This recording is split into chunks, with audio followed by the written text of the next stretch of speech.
tu pate khát dâu khát ban sim latte hưng piasa tu pate lam dang savate na tu pate khát ban khát simin pasianin tampi hing piatein na tu pate simpakialate tu pa hing piateng pilam dang savate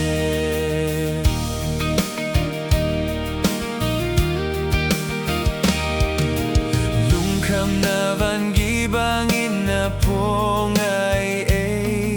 singlam te hing po sa hugi na sa na tu pate simbol lungkam na top din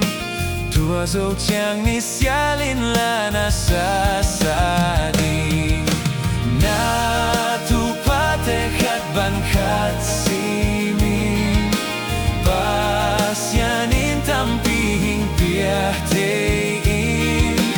na tu pate simpakialate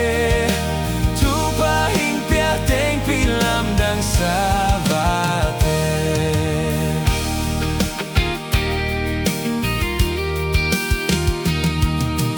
midang te asuma paina etiangin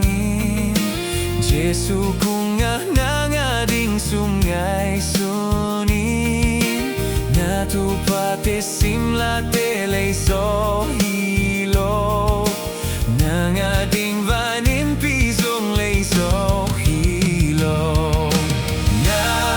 tu pate khat ban khat simin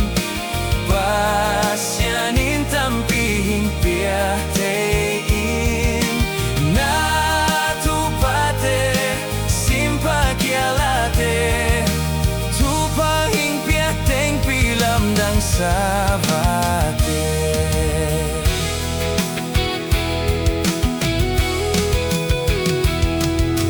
tua hiya bui na tuom na to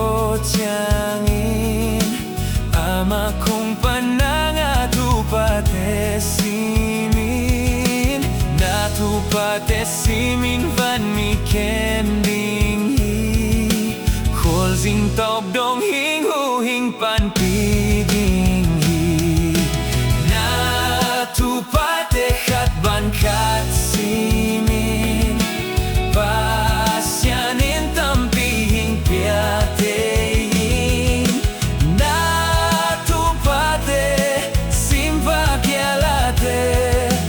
tu pa hing piateng pilam dang savate